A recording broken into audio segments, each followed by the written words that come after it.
Shalom, chers amis, on commence une nouvelle étude qui va être très très focusée et très, condensée sur l'importance du Shabbat.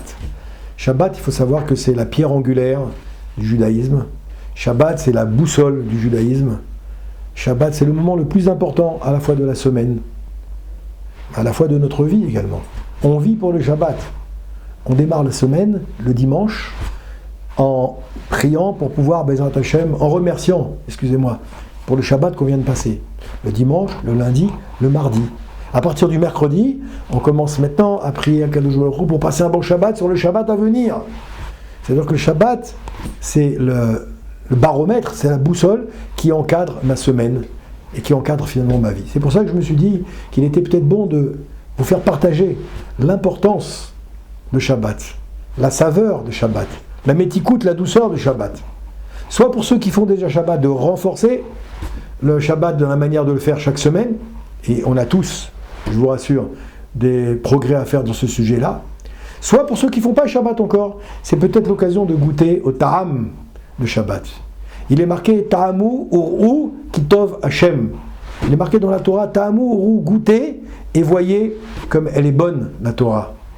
Comme Dieu est bon, plus exactement, excusez-moi. Ta'amu ur'u kitov Hashem. Regardez, goûtez, voyez comme Dieu est bon. Tant qu'on n'a pas goûté d'un bon plat, on ne peut pas savoir s'il est bon ou s'il n'est pas bon.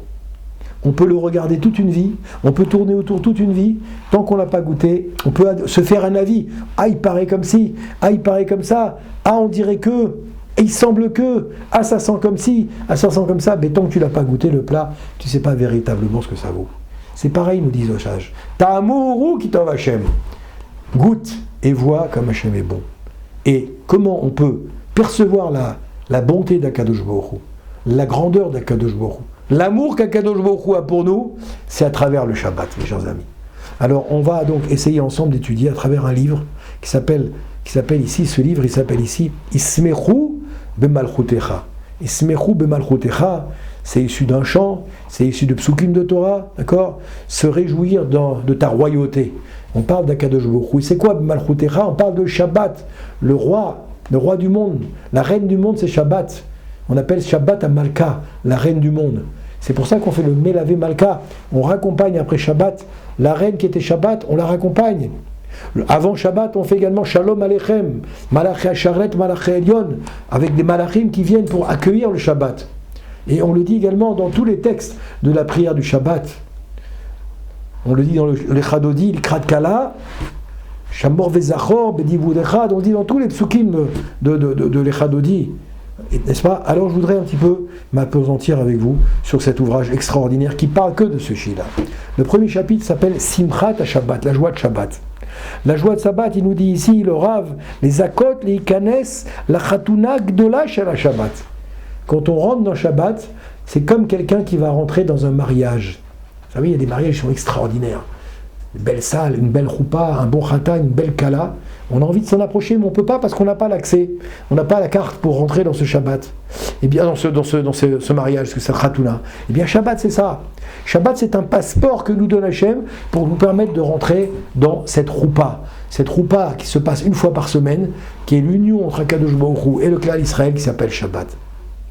Hine gdushata shel Shabbat, gdusha gvoa ve'atsuma me'od. Il dit ici le Rav que le niveau de Shabbat, la sainteté de Shabbat, c'est un niveau qui est extrêmement élevé. Ve'en kol adam yachol ezakot ikdushata. Mais tout le monde ne peut pas mériter de la grandeur de ce Shabbat, de ce cadeau extraordinaire que nous a fait Dieu. Shabbat, c'est un cadeau que nous a fait Dieu. Je te donne le Shabbat, a dit Akadosh Baruch Hu, comme cadeau précieux. Garde-le, Shamor vezachor, garde-le, protège-le, et souviens-toi de ça. Et là, le Rav nous dit dans sa première idée, ne peut profiter du Shabbat comme il faut, de manière intense, de manière complète, que celui qui toute la semaine s'est donné du mal pour arriver à Shabbat. Comment? Dans son étude de la Torah. Comment? Dans sa pratique des mitzvot. Comment? Dans sa manière de faire du bien autour de lui. Comment? Dans sa manière de préparer Shabbat. Eh bien, tout celui qui est dans cette situation-là, lui, oui, qu'est-ce qu'il a dit? Uniquement celui-là pourra monter à des niveaux très élevés, de profiter du niveau le plus élevé de l'Onek Shabbat, du profit du Shabbat.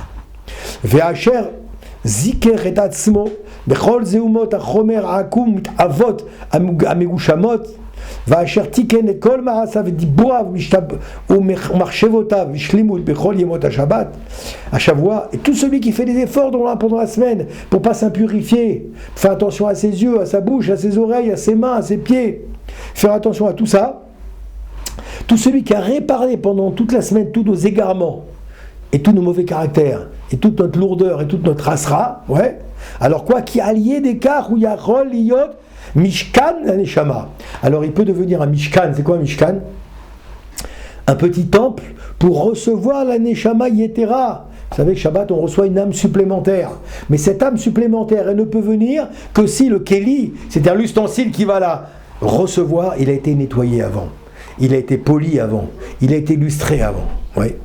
Abba et Shabbat ishrot et aladam, et qui va venir maintenant Dieu résider dans ces petits ustensiles comme ça.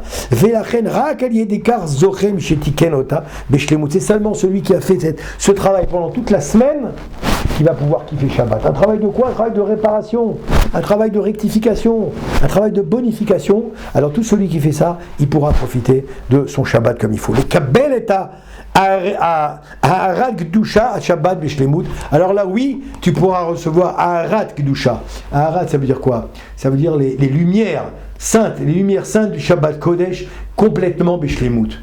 Tant que tu n'as pas fait ce travail-là, tu as des filtres. Tu imagines quand tu as des fils devant toi, tu as le soleil qui vient vers toi, mais tu as des filtres. Les lunettes de soleil, c'est un filtre. Tu n'en as pas qu'une seule. Tu en as 2, 3, 4, 5, 6, 7, 8, 9. Au bout d'un moment, tu vas presque plus voir le soleil. Tant le soleil, il est là, il t'éclaire, mais toi, tu ne le vois plus, pourquoi tu as mis des filtres? Donc, c'est ce qu'il dit ici. Le travail que va faire la personne toute la semaine pour se mettre en condition pour préparer Shabbat, à la fois dans ses activités matérielles, à la fois dans ses activités professionnelles, dans ses activités spirituelles, alors plus il aura investi dans la semaine, plus il va kiffer le Shabbat, plus il va avoir un Shabbat qui va être extraordinaire, connecté à des niveaux très très élevés des sphères célestes. C'est ce que je vous souhaite. Amen, Kenny Ratson.